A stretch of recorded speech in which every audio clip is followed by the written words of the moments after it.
Bonjour, je suis heureux de vous retrouver sur ce plateau pour une nouvelle enquête impossible. La police fédérale australienne est informée qu'une énorme quantité d'héroïne d'une valeur d'environ 100 millions d'euros s'apprête à être introduite clandestinement dans le pays. Mais elle ignore quand et où la cargaison sera livrée. Le seul indice dont elle dispose est l'arrivée prochaine à Melbourne d'un certain monsieur Teng. Comme vous allez vous en apercevoir dans un instant, tous les ingrédients sont réunis pour faire de cette affaire un extraordinaire film d'aventure. Enquête, filature, mise sur écoute, expertise médico-légale et rebondissements en tout genre sont au rendez-vous. Jusqu'au coup de théâtre final, le bombardement d'un cargo coréen par un avion de chasse. Mais, à la différence d'un film imaginé par un scénariste, les personnages sont ici bien réels et les cadavres n'auront aucune chance de ressusciter. Une fois qu'on a eu des informations sur Teng, notre équipe a commencé à faire des recherches sur ses antécédents, sur son arrivée en Australie et sur l'endroit où il séjournait à Melbourne. Le groupe de surveillance devait suivre M. Teng pour voir ce qu'il faisait, qui il rencontrait et où il allait.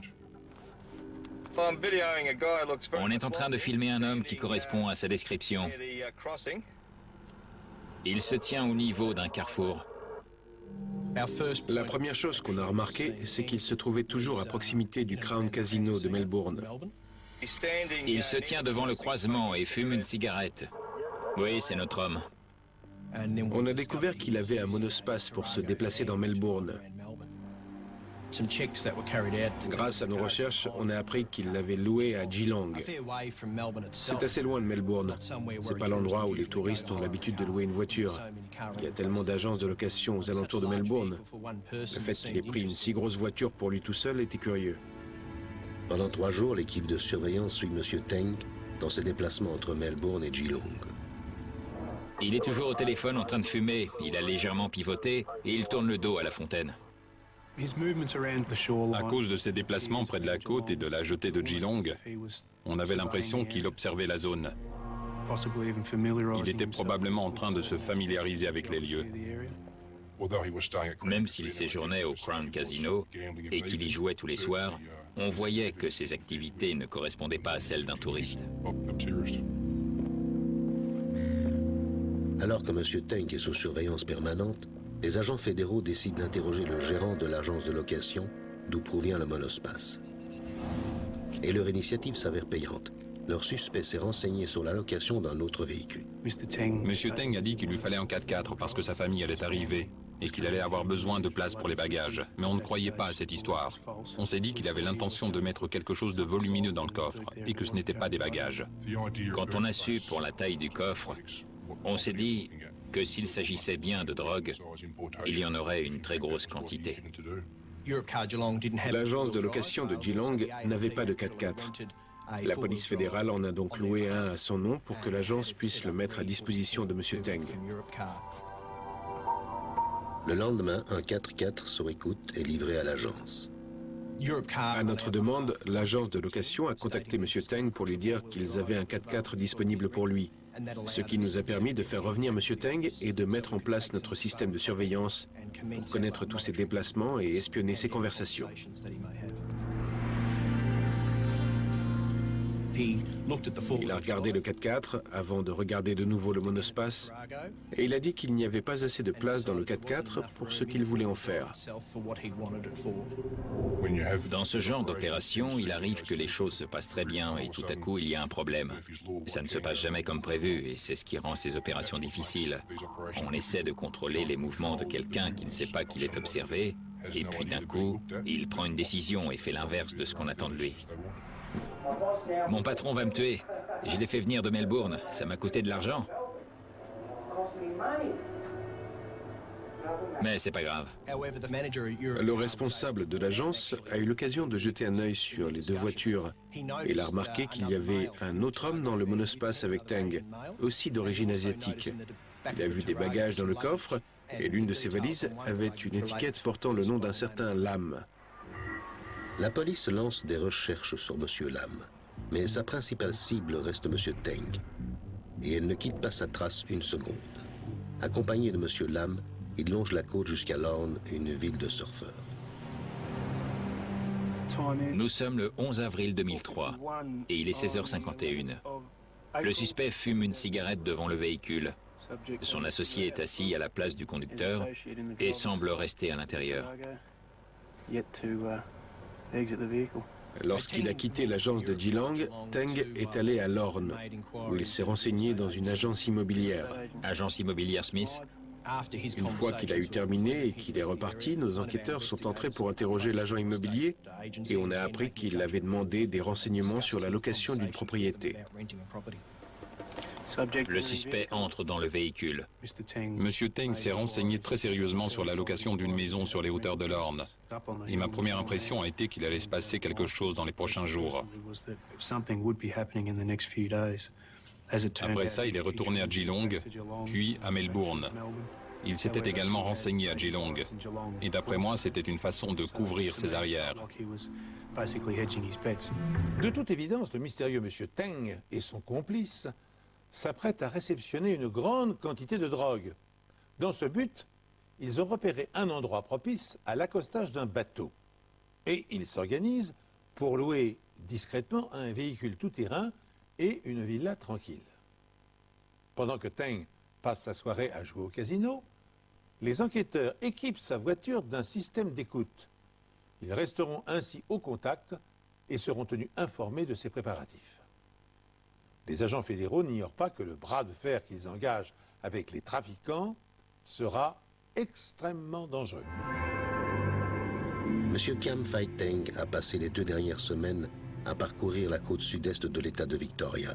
Il était parfois seul et parfois accompagné d'un homme que la police pense être un certain M. Lam. Mais la police sait pertinemment qu'ils ne sont pas là pour chercher un agréable coin de pêche, mais pour trouver un endroit où un lourd chargement de stupéfiants pourrait être débarqué. Afin de connaître les plans du suspect, les agents fédéraux ont réussi à installer un système d'écoute dans le monospace qu'il a loué. Mais le lendemain, Teng a décidé de se rendre à pied jusqu'au quartier des affaires de Melbourne. Et la police fédérale n'a donc pas pu poursuivre sa filature. Il est appuyé contre un mur et il regarde autour de lui. Il vient de regarder sa montre. Une minute plus tard, son attitude s'explique. Notre homme discute avec quelqu'un sous la passerelle. On l'a vu avec un autre homme, encore un inconnu. Ce n'était pas le même que celui qu'on avait vu avec lui dans la voiture à Geelong. Le suspect porte un pantalon gris foncé et des chaussures noires. Un pantalon gris foncé, des chaussures noires et une longue veste noire. Bien reçu. On les a vus marcher dans Melbourne ensemble. Ils se sont assis pour déjeuner et discuter longuement. Ils ont également passé un certain nombre de coups de fil dans une cabine téléphonique. Ils sont à la cabine. Compris. Ils se séparent. Placez cet inconnu sous surveillance. Bien su. Par chance, l'individu non identifié reste avec M. Teng. Les 2 hommes montent dans la voiture équipée du système de surveillance. À partir de maintenant, les enquêteurs peuvent suivre toute leur conversation. Ils sont encore une fois partis pour Geelong et ont eu une conversation dans le véhicule. Le deuxième homme a évoqué l'implication de Teng dans un trafic de drogue international et les peines qu'ils encouraient avec ce qu'ils s'apprêtaient à faire. Ils ont parlé d'une peine pouvant aller de 5 à 20 ans. Et grâce à ça, la police fédérale a eu la confirmation que Teng participait à une opération imminente d'importation de stupéfiants en Australie. Une fois à Geelong, les 2 hommes se rendent sur la jetée de Cunningham. D'après ce qu'on avait entendu de leur conversation dans la voiture, c'est là qu'ils avaient l'intention de réceptionner la drogue.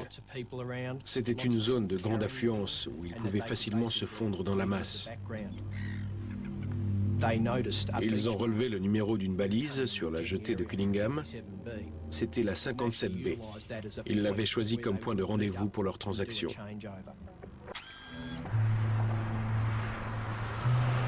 Les 2 hommes partent ensuite pour Lorne et leur conversation devient codée. Quand ils parlaient de la drogue, ils employaient le terme « petit ami ».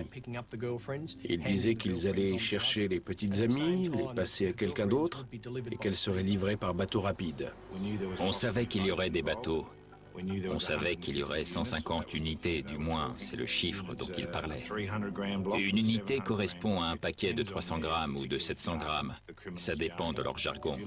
Si on se fie au prix à la vente, on sait qu'un kilo coûte environ 650 000 €, et c'est probablement bien plus. Alors on savait que cette affaire concernait une énorme somme qui pouvait aller de 30 millions à 95 millions d'euros. Et plus l'enjeu est important pour les criminels, plus le danger est grand pour tout le monde. Étant donné l'importance de l'affaire, il fallait qu'on soit sûr d'avoir des moyens humains et matériels suffisants pour être dans des conditions optimales au moment de l'intervention. Tout ce qu'il nous restait à faire, c'était de nous rendre sur place, de nous équiper et de nous tenir prêts pour les 100 différents scénarios possibles. Il fallait se dépêcher et attendre. À ce stade, c'est un peu comme une intervention militaire. Il faut attendre pour intervenir au bon moment, avec le bon matériel, au bon endroit. On doit être prêt à n'importe quelle heure pour intervenir à n'importe quel niveau. Que ce soit à 2 heures du matin, sans avoir dormi, ou au cours d'une journée normale.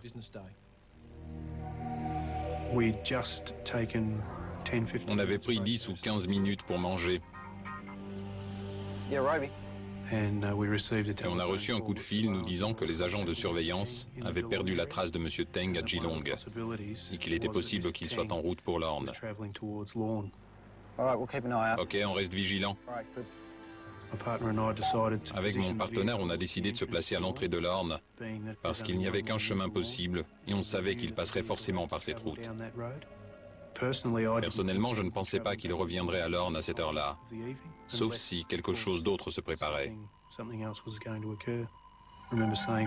J'ai dit à mon partenaire qu'on allait devoir rester là toute la nuit et les premiers feux qu'on a aperçus étaient ceux du monospace de Teng.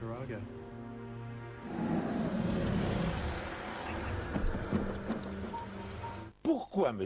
Teng roule-t-il à tombeau ouvert au risque de se faire verbaliser pour excès de vitesse? Sinon, parce que la livraison de la drogue est sans doute imminente.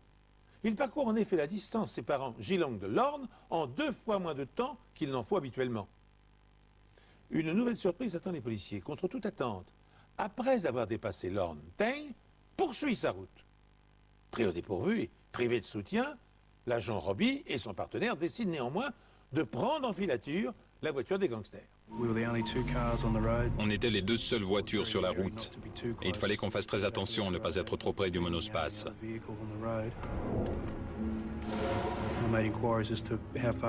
J'ai demandé jusqu'où on allait devoir se charger de la filature et on m'a répondu que ça allait durer encore 15 à 20 minutes. Alors on a compris que s'il se produisait quelque chose dans ce laps de temps, ce serait à nous d'intervenir. Et c'est exactement ce qui va se produire. Un bateau apparaît à l'horizon. Un bateau qui ne devrait pas se trouver dans les eaux australiennes.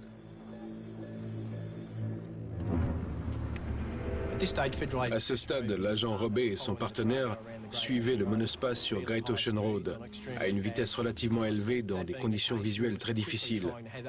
C'est pourquoi on s'est dépêché d'envoyer une équipe de surveillance sur place. On a perdu la voiture de vue pendant au moins 2 à 3 minutes en contournant la falaise.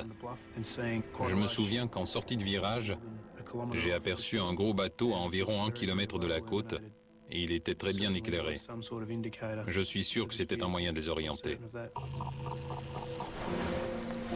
Le monospace finit par s'arrêter sur un petit parking au bord de la falaise, juste en face du bateau. Les 2 occupants de la voiture étaient toujours assis à l'intérieur, mais le plafonnier était encore allumé et je voyais très bien M. Teng assis côté conducteur. Les phares étaient toujours allumés, je suppose qu'il faisait signe à des gens à bord du bateau pour qu'ils traversent dans cette direction. Comme on était les 2 seules voitures sur la route, on n'a pas eu d'autre choix que de continuer à rouler. Il n'y avait pas d'endroit pour s'arrêter. L'agent Robey ne peut que faire régulièrement des allers-retours à proximité de la voiture des suspects en attendant des renforts. Cette partie de la côte est peu fréquentée et les voitures sont assez rares, surtout à cette heure de la nuit. Il fallait qu'on essaie rapidement de localiser les agents de surveillance pour poursuivre la filature si jamais la transaction avait lieu. Mais au moment où les renforts arrivent, les suspects se remettent en route. Ce sont nos 2 hommes, droit devant. Les agents de surveillance suivent les suspects jusqu'au Grand Pacific Hotel de Lorne. Ils observent M. Teng répondre à un appel téléphonique et retourner seul d'où il vient.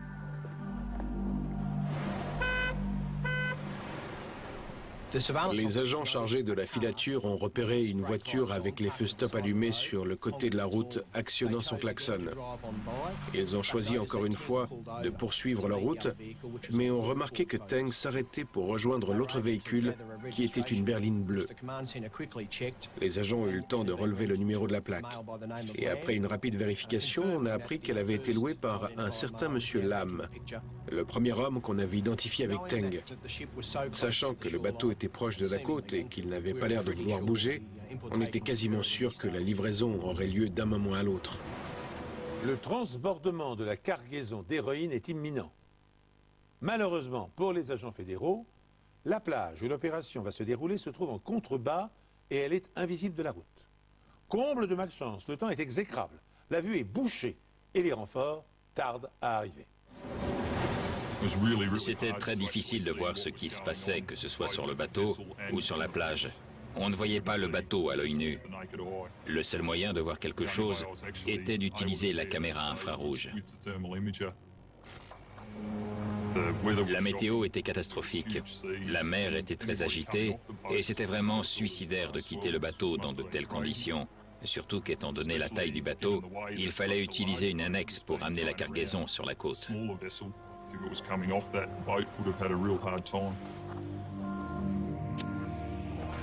Pendant ce temps, au Grand Pacific Hotel, l'autre suspect fume nerveusement depuis plus d'1 heure quand M. Teng revient.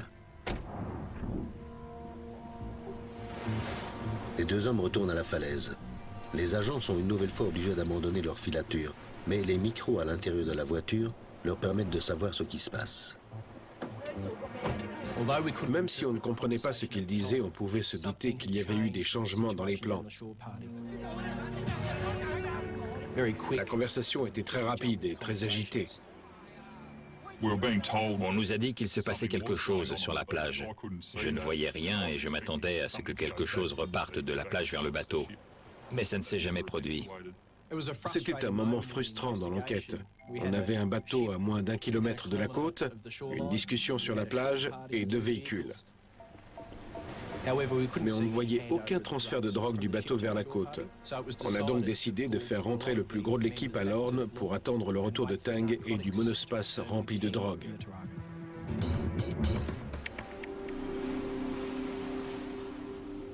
La voiture est revenue à l'hôtel et s'est garée dans l'un des parkings souterrains.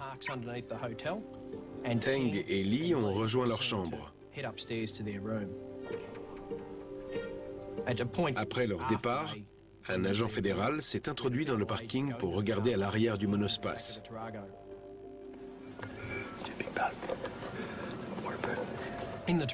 Il a pu voir 2 paquets enveloppés dans des bâches bleues et des filets de pêche. On savait donc que la drogue était arrivée. Il y avait plusieurs possibilités. On pouvait intervenir et les arrêter dans leur chambre, mais ça ne prouverait pas leur implication dans le trafic. On a décidé d'attendre que Teng et son complice retournent dans la voiture avant de les arrêter pour qu'ils soient en possession de la drogue au moment de leur arrestation. Le problème, c'est que les paquets n'étaient pas assez gros pour contenir 150 kilos de drogue et on avait perdu le contact avec la berline bleue. Monsieur Lam, qui est parti dans une autre direction après la transaction, a tout fait pour déjouer toute tentative de filature et la police a dû le laisser filer. Il fallait donc qu'on retrouve ce véhicule et la drogue. Mais ce n'est pas tout. La police doit également rassembler les preuves scientifiques nécessaires pour relier les suspects à l'endroit où la transaction a eu lieu. Il faut prouver leur lien avec le bateau qui a jeté l'ancre. Mais ce que les enquêteurs vont découvrir est bien loin de ce qu'ils avaient imaginé.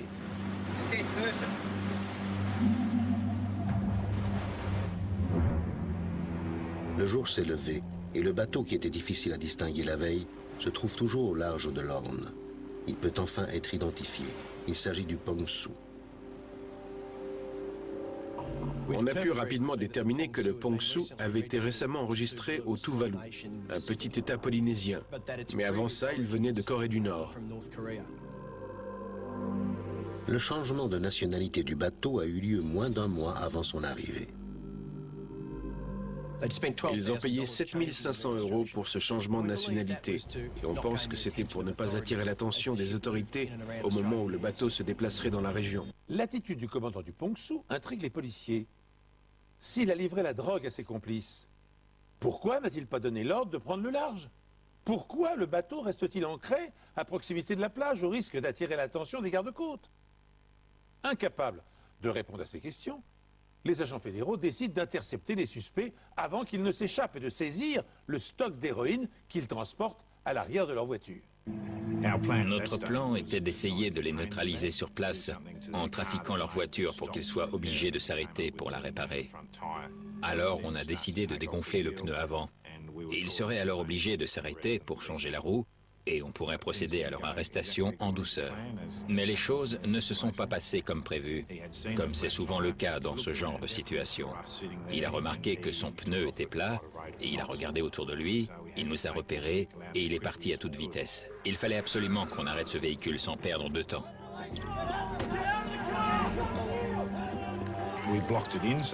On l'a bloqué, il ne pouvait plus avancer. Et on a immédiatement cerné le véhicule avec l'aide du groupe d'intervention local. Et sous la menace de nos armes, le conducteur et le passager sont sortis de la voiture. Quand je suis arrivé sur les lieux, j'ai vu M. Teng face contre terre avec les menottes. Et côté passager, il y avait son complice. Il était assez silencieux.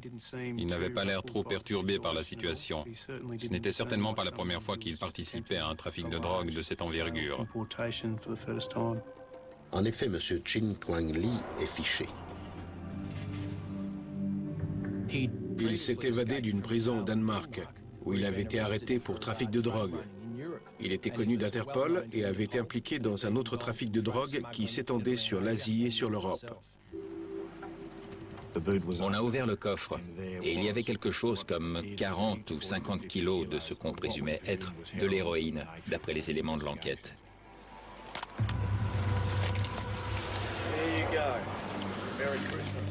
On savait qu'on venait de mettre la main sur 25 ou 30 millions d'euros d'héroïne. La police fédérale était plus que satisfaite. Les paquets sont soigneusement enveloppés dans plusieurs couches de plastique. Ça doit être la couche inférieure. Il y en a encore une. Preuve que les paquets ont été transportés depuis le bateau. Chacun est marqué du logo WO Globe Brand, une héroïne de grande qualité, ce qui sera confirmé par les tests en laboratoire.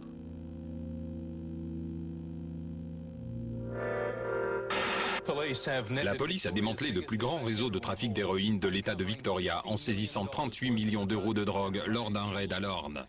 La police a saisi 40 kilos d'héroïne enveloppés dans de grands sacs imperméables qui avaient été transportés par bateau.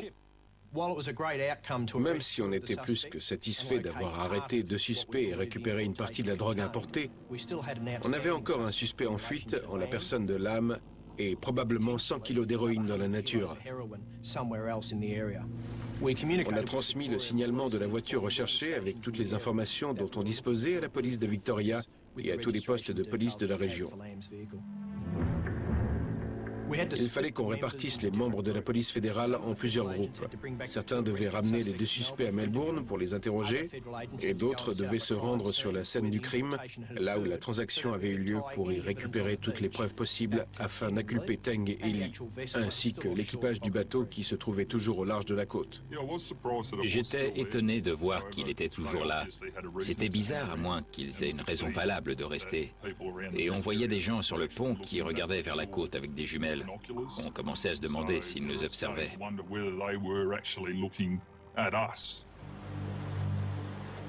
Une fois sur la plage, ils ont remarqué la présence d'un Zodiac. Quand on a vu le Zodiac, on a tout de suite compris. Il était dégonflé et il avait apparemment beaucoup souffert. On voyait bien qu'il n'était plus utilisable et on a compris pourquoi on n'avait pas vu de bateau retourner vers le Pongsu et pourquoi les hommes, à bord du Pongsu, regardaient vers la côte. À proximité, des algues attirent leur attention. Il y avait des pierres sur les algues, ce qui n'était pas normal. D'habitude, c'est plutôt l'inverse. Sous le tas, on a retrouvé 2 gilets de sauvetage qui avaient été dissimulés. Après cette découverte, on s'est dit que les suspects avaient probablement caché d'autres choses. Alors on a commencé à ratisser la plage. Et un peu plus loin, on a retrouvé un autre tas d'algues recouverts de pierres. Et c'était une cachette idéale pour le reste de la drogue. Il y a un corps. Je ne m'attendais pas du tout à retrouver un corps. Il avait une importante blessure à la tête. Je pense qu'il avait été placé à cet endroit volontairement et que quelqu'un l'avait recouvert avec les algues pour qu'on ne le retrouve pas. La situation devenait très sérieuse. Il y avait un corps sur la plage, ce qui voulait dire qu'il y avait peut-être eu meurtre. On avait saisi une importante quantité de drogue à l'Orne, avec 2 suspects et un 3e en fuite, qui était probablement en possession du reste de la drogue. L'affaire prend d'un seul coup une toute autre dimension. La plage n'est plus seulement le lieu où s'est déroulée la plus importante transaction de drogue qu'ait connue l'État de Victoria, elle s'est aussi transformée en scène de crime.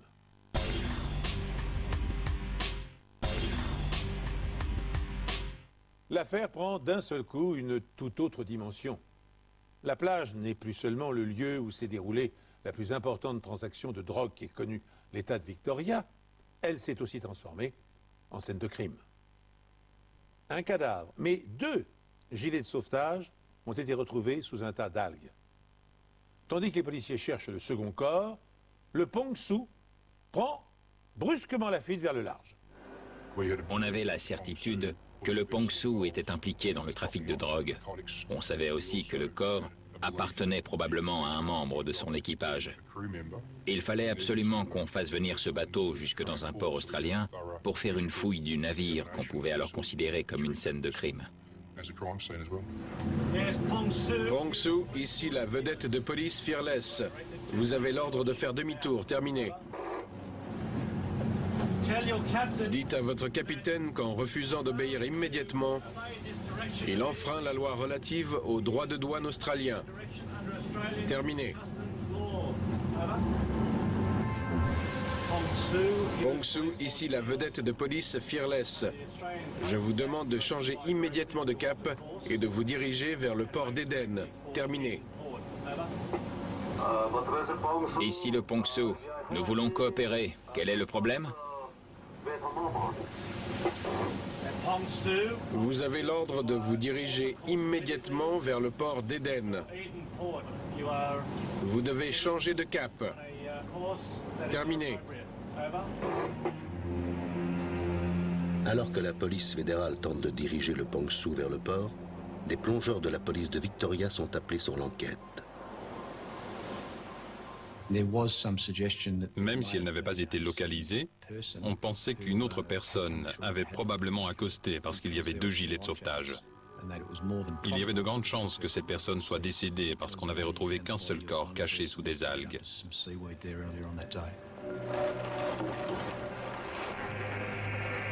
L'autopsie du corps prouve que l'homme en question n'a pas été tué, mais qu'il s'est cogné la tête au moment où le Zodiac a chaviré et s'est noyé. Mais avec des vagues aussi dangereuses que la veille, les recherches pour retrouver un 2e corps sont reportées.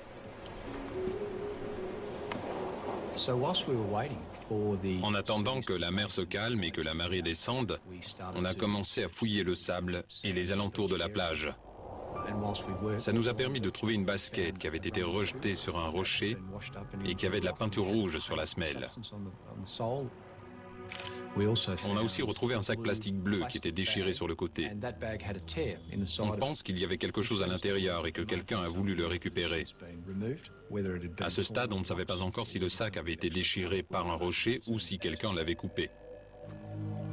Au-dessus de la plage et près de l'endroit où les voitures des suspects s'étaient garées la veille, un autre policier cherche des preuves. Je l'ai rejoint, on a fait des recherches dans la végétation, et à environ 7 mètres de nous, il y avait un homme allongé par terre. Il se tenait comme ça.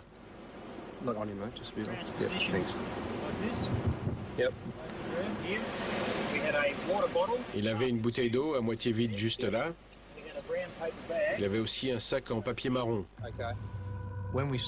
En fouillant dans son sac, on a retrouvé une paire de jumelles, une lampe torche, un téléphone, des cartes SIM et un GPS.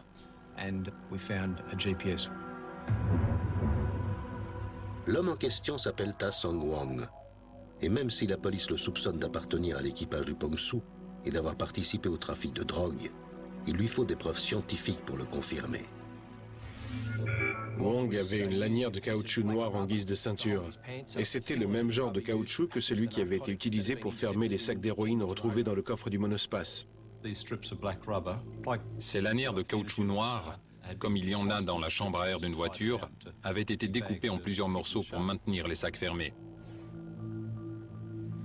Quand quelque chose est coupé au couteau, il y a ce qu'on appelle des marques striées sur les côtés du caoutchouc. Et dans ce cas, on peut assembler les bandes comme un puzzle. Et lorsque la ceinture de Wang est assemblée avec les morceaux de caoutchouc ayant servi à fermer les sacs d'héroïne, la correspondance est parfaite.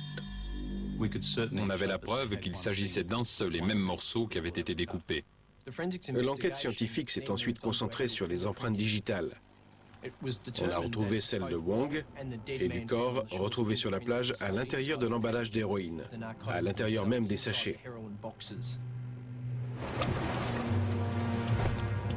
Les lanières de caoutchouc et les empreintes prouvent que Wang a participé à l'emballage de l'héroïne avant qu'elle ne quitte le Pongsu et qu'il s'est servi du Zodiac pour transporter les paquets sur la côte. Et on pense que Wang attendait au niveau du poste d'observation pour faire signe au bateau de venir le rechercher. Le Zodiac avait chaviré pendant la nuit et il n'avait aucun moyen de retourner sur le navire. Mais quand l'équipage du Pongsu a compris que la police menait son enquête sur la côte, il a décidé de lever l'ancre et de prendre le large. Au nom de la loi, vous avez l'ordre de retourner au port d'Éden en mettant le cap sur le 270 en vue d'un arraisonnement. Terminé. Il fallait qu'on arraisonne ce bateau, parce qu'on pensait qu'il y avait encore de la drogue à bord, et si ce n'était pas le cas, ces hommes étaient probablement responsables de l'importation d'une grande quantité de stupéfiants. Arrêtez votre navire. Je répète, arrêtez votre navire. Monter à bord d'un bateau quand la mer est calme, c'est une chose, mais quand ça bouge autant, c'est une toute autre histoire. On avait déjà perdu quelqu'un au cours de cette opération. C'était un suspect, mais je ne voulais pas sacrifier un membre de mon équipe. Alors peu après avoir envoyé des hommes sur un Zodiac, je leur ai donné l'ordre de revenir. Parce qu'ils étaient équipés de leurs gilets pare-balles, de leurs casques et de tout l'équipement nécessaire. Alors si l'un d'entre eux passait par-dessus bord, il aurait immédiatement coulé, même si c'est un bon nageur. Une fois les différentes possibilités étudiées, les agents fédéraux se concentrent sur M. Lam, un autre membre du réseau toujours en fuite. Il ne fallait pas oublier le point de rendez-vous entre les deux hommes avant l'importation à Geelong sur la jetée de Killingham. On avait ce repère, le 57B, et on avait toujours une équipe sur place pour surveiller. M. Lam se montre enfin et s'arrête juste à côté du repère 57B et d'une autre voiture. Lam a stationné devant le repère et a commencé à secouer le tapis de son coffre. Et nos agents l'ont vu parler avec l'homme de l'autre voiture. On a pensé que cette personne pouvait être impliquée dans l'importation, et c'était probablement un membre du réseau venu chercher sa part du butin. Même s'il ne s'est rien passé de particulier, la police ne veut prendre aucun risque. On a décidé d'intercepter la deuxième voiture pour tenter d'identifier l'homme dans le véhicule. Mais on a rapidement compris que c'était un citoyen comme les autres et qu'il n'avait rien à voir avec notre enquête. Peu de temps après le départ de l'autre voiture, M. Lam repart. On ne pouvait pas se permettre de laisser Lam retourner à Melbourne pour le perdre encore une fois. On a donc décidé de l'intercepter immédiatement pour l'avoir sous notre contrôle et découvrir l'endroit où se trouvait la drogue. Mais après avoir fouillé la voiture, on a constaté qu'il n'y avait aucune trace de drogue à l'intérieur. Le coffre de la voiture de Lam est vide.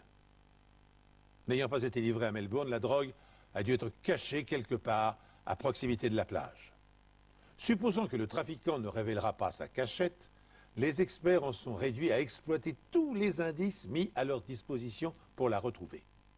Avant que des complices des malfrats ne s'en emparent, bien sûr. Et, grâce à cela, inondent le marché. La police fédérale a déjà arrêté 4 hommes pour l'importation de 50 kilos de stupéfiants, mais elle pense que plus de 100 kilos d'héroïne sont encore dans la nature. Elle espère que le GPS retrouvé dans le sac de Wong lui permettra de les retrouver. Un GPS permet d'afficher les coordonnées de l'endroit où vous vous trouvez. Tout est une histoire de distance, d'heures et de signaux qui sont envoyés par 4 satellites vers l'appareil que vous utilisez.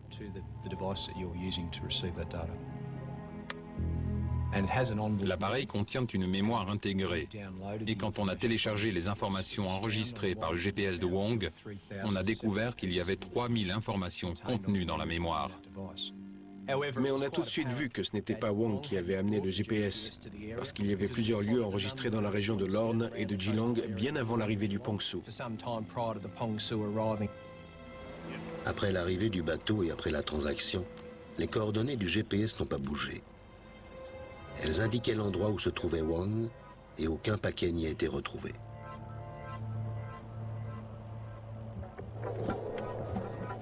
On pense que quelqu'un lui a donné ce GPS sur la plage quand ils se sont rendus compte qu'ils ne pourraient pas retourner sur le bateau. Les enquêteurs se focalisent tout particulièrement sur la mémoire du GPS avant l'arrivée du bateau. Non seulement les données correspondent aux endroits où les 3 suspects ont été vus, mais elles indiquent également un site situé à 40 km de la zone d'importation où le porteur du GPS s'est rendu à plusieurs reprises. C'était au milieu de nulle part, sur le bord d'une route. Et ça méritait qu'on y retourne une seconde fois. Une demi-heure avant la transaction, Teng et Lee étaient sous surveillance policière. Lam était par contre parvenu à échapper à la filature. Il y a donc de fortes chances pour qu'il ait eu le GPS en sa possession à ce moment-là. A-t-il eu le temps de revenir sur les lieux et d'y cacher la cargaison? À mesure qu'on approchait du site, je lisais sur le GPS 50, 40, 30, 20, 10, et j'ai dit on y est. J'ai regardé sur le sol, j'ai ramassé un sac plastique, et à l'intérieur de ce sac, il y avait 2 photos de Lam. À défaut de retrouver le reste de l'héroïne, les enquêteurs mettent la main sur de nombreuses preuves. Entre autres, un kit de démarrage de téléphone portable portant les empreintes de M. Lam. Et surtout, il y avait une feuille au format A4. C'était une facture au nom du Pongsu. C'était très important parce que M. Lam soutenait qu'il n'avait rien à voir avec cette affaire. Et on venait de trouver une preuve matérielle reliant Lam au Pongsu qui était en train de fuir vers Sydney. Pongsu, arrêtez votre navire maintenant. Vous avez été averti à plusieurs reprises. Avez-vous l'intention de faire demi-tour vers le port d'Éden? Terminé. Non, je crois qu'il prend la fuite. Pongsu, si vous n'arrêtez pas votre navire immédiatement, le gouvernement australien mettra tous les moyens en œuvre pour stopper votre bateau de force. On avait pour ordre de suivre le bateau et de le couvrir pendant que d'autres retourneraient chercher des personnes plus qualifiées et mieux équipées pour procéder à son arraisonnement. Pongsu, ici le bateau de guerre australien. Descendez votre échelle à tribord maintenant. Pour l'instant, mon équipage est en train de dormir. Je vous demande d'attendre un instant. Terminé. Non. Réveillez-le immédiatement. Nous allons arraisonner votre bateau. Terminé. Le HMS Stuart a été envoyé de Sydney pour intercepter le Pongsu. Une fois en contact avec le Pongsu, il a envoyé un hélicoptère pour permettre à des soldats de monter à bord et de sécuriser les lieux pour les agents de la police fédérale. C'était une nouvelle scène de crime à étudier. Il fallait qu'on trouve les preuves permettant de lier le Pongsu à tous les autres éléments de l'enquête. Il est 11h52 et nous sommes le dimanche 20 avril 2003. Une recherche approfondie nous a permis de découvrir qu'il s'agissait probablement d'un bateau servant au transport de stupéfiants à travers le monde. Les réservoirs d'eau avaient été transformés en réservoirs d'essence, ce qui permettait au bateau de naviguer sur de longues distances sans avoir à s'arrêter pour se ravitailler. On a aussi retrouvé une grande quantité de nourriture permettant à l'équipage de survivre une longue période sans avoir à retourner au port. Et il était clair que sans accoster, il n'attirerait pas l'attention des autorités australiennes qui auraient probablement voulu fouiller le bateau. Des recherches approfondies ont commencé ce matin. Chaque cabine, chaque placard et chaque recoin ont été examinés. Divers équipements permettant l'utilisation de rayons X et de produits chimiques ont été apportés à bord. Chaque filtre et chaque aération ont été passés au peigne fin. On nous a confié la basket qui avait été retrouvée sur la plage près du corps. Il y avait de nombreuses traces de peinture dessus. Alors on nous a demandé de faire une comparaison pour tenter de découvrir si cette peinture pouvait provenir du Pongsu. Des échantillons de peinture et des résidus provenant du bateau sont analysés puis comparés avec ceux prélevés sur la basket. On a pu déterminer que les deux échantillons avaient de nombreuses caractéristiques en commun. Ce n'était pas une correspondance à 100%, mais il y avait quand même de grandes chances pour que la peinture de la chaussure soit la même que celle retrouvée sur le pont du Pongsu. Quand on a retrouvé le corps, il n'avait plus de chaussures. Les experts scientifiques et les agents fédéraux ont accompli un remarquable travail de synthèse. En recoupant les indices, ils sont parvenus à établir que des liens solides relient entre eux le cadavre retrouvé sur la plage, Ta Song Wong, le deuxième homme du Zodiac, l'équipage du Pongsu et les 3 organisateurs du trafic arrêtés en flagrant délit. Il ne leur manque plus qu'une dernière chose à accomplir pour parachever leur coup de filet. Mais une partie de la cargaison de drogue manquait toujours et à ce stade, on soupçonnait M. Lam. Il fallait qu'on la retrouve. Il fallait absolument qu'on mette la main dessus avant que quelqu'un d'autre ne prenne le relais. La nuit où la drogue est arrivée et que la transaction a eu lieu, Teng et Lee sont retournés à leur hôtel de Lorne. Lam avait pris la direction opposée. Une équipe de surveillance a tenté de le suivre, mais il a réussi à déjouer la filature. Par conséquent, les agents sont obligés d'abandonner Lam, mais ils savent quelle direction il a pris.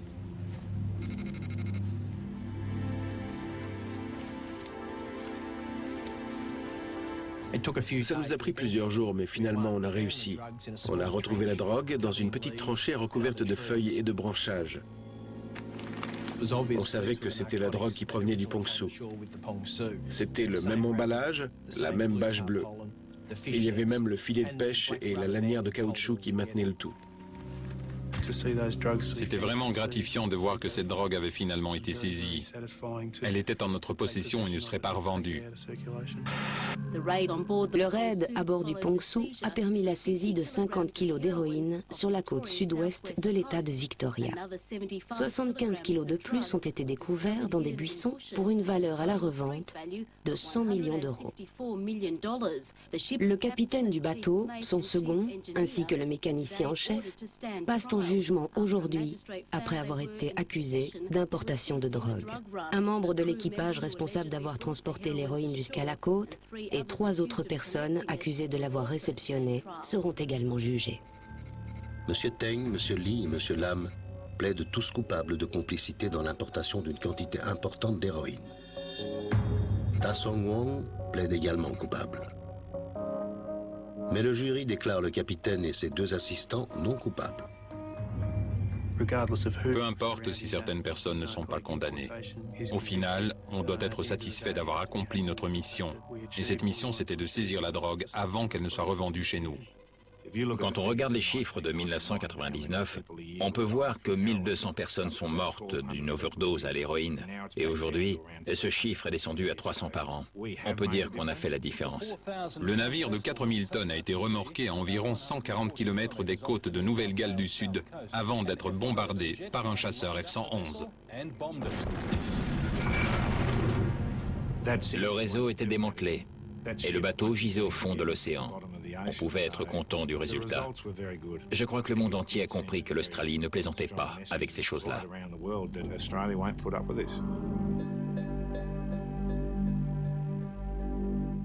Au terme du procès, Sang, le capitaine du Pongsu, et 4 de ses officiers ont été acquittés et relâchés, après avoir néanmoins purgé une peine préventive de 3 ans de prison.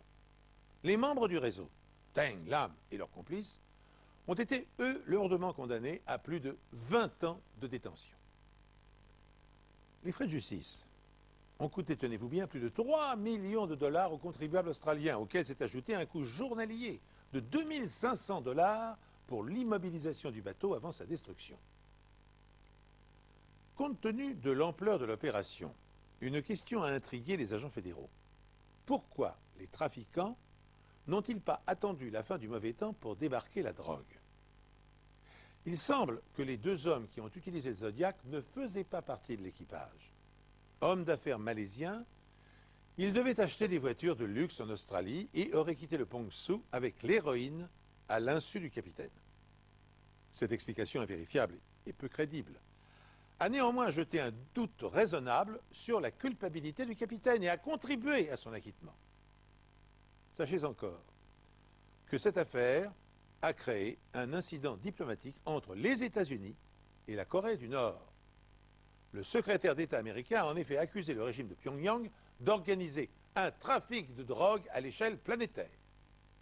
Connu sous le nom de Code de Bureau 39, ce service de l'État récolterait des sommes dont le montant atteindrait 500 millions de dollars par an. Officiellement enregistré à Tuvalu, mais appartenant au gouvernement nord-coréen, le Pongsu ne serait que l'un des navires impliqués dans ce vaste réseau. Ainsi s'achève cette émission riche en rebondissements. Merci d'avoir suivi en ma compagnie et je vous donne rendez-vous bien sûr pour une nouvelle enquête impossible prochainement. La nuit était déjà tombée sur Bordeaux quand le téléphone a sonné. Pas un appel pressé. Pas une urgence criée. Un simple signal sonore, étouffé, presque banal. Celui qui précède toujours les drames que personne ne voit venir. Il est 23 heures passées. Dans un appartement du quartier Saint-Michel, la lumière reste allumée. À l'intérieur, une tasse de café refroidie sur la table. La télévision diffuse des images sans son. Et une femme de 28 ans ne répond plus. Au début, personne ne parle de disparition. On parle de retard. D'un téléphone éteint. D'un message jamais lu. Des détails insignifiants, jusqu'au moment précis où il cesse de l'être. Bordeaux, 2001. Une ville tranquille, élégante, confiante. Des rues pavées, des façades blondes, une vie nocturne discrète. Ici, les crimes graves font la une parce qu'ils sont rares. Ici, on se connaît, on se reconnaît, on se rassure. Et pourtant, ce soir-là, quelque chose se fissure. Elle s'appelle Claire Dumas. Assistante juridique. Aucune histoire. Aucune dette. Aucun ennemi connu. Une routine presque ennuyeuse. Travail, sport, amis, famille.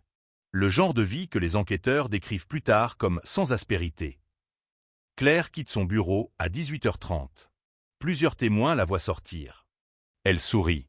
Elle parle de son dîner. Elle dit à demain. À 19h12, son badge est utilisé pour sortir de l'immeuble. À 19h18, une caméra de rue capte sa silhouette traversant le cours Victor Hugo. Elle marche vite. Trop vite pour quelqu'un qui n'a rien à craindre, diront certains après coup. À partir de là, plus rien. Aucun appel. Aucun message. Aucun retrait bancaire. Aucune trace. Le lendemain matin, la ville se réveille normalement. Les cafés ouvrent. Les tramways circulent. Mais chez les Dumas, l'angoisse s'installe. Claire ne manque jamais le travail. Claire rappelle toujours. Claire prévient. À midi, la famille contacte la police. À 16h, une patrouille passe à l'appartement. La porte n'est pas forcée. Le sac à main est absent. Les clés aussi. Pas de lutte. Pas de désordre. Pas de sang. Un mot commence à circuler dans les couloirs du commissariat. Un mot que personne ne veut prononcer trop tôt. Un mot lourd. Un mot dangereux. Disparition. Les premières heures sont cruciales. Les enquêteurs interrogent les collègues. Les amis. L'ex-compagnon, une rupture ancienne, sans conflit. Les voisins, rien entendu, rien vu. Mais un détail dérange. À 22h57, un appel est émis depuis le téléphone de Claire. Un appel de 7 secondes. Vers un numéro inconnu. Jamais rappelé. L'opérateur confirme, le téléphone borne dans une zone industrielle, à plusieurs kilomètres du centre-ville. Pourquoi là-bas? Pourquoi à cette heure-là? La presse locale s'empare de l'affaire. Les titres sont prudents, presque timides. Jeune femme portée disparue à Bordeaux. Inquiétude autour d'une disparition inexpliquée. Mais très vite, le ton change. Des battues sont organisées. Des affiches apparaissent sur les vitrines. Le visage de Claire devient familier. Trop familier. Chaque jour sans réponse épaissit le silence. Les enquêteurs fouillent la zone industrielle. Des entrepôts. Des terrains vagues. Des fossés. Rien. Puis, une semaine plus tard, un témoin se manifeste. Un chauffeur de nuit. Il affirme avoir vu une femme correspondant au signalement. Elle semblait hésiter. Regardait autour d'elle. Parlait à quelqu'un hors de vue. Il ne peut pas décrire cet autre individu. Seulement une silhouette. Une présence. C'est peu. Mais c'est tout ce qu'ils ont. Les jours deviennent des semaines.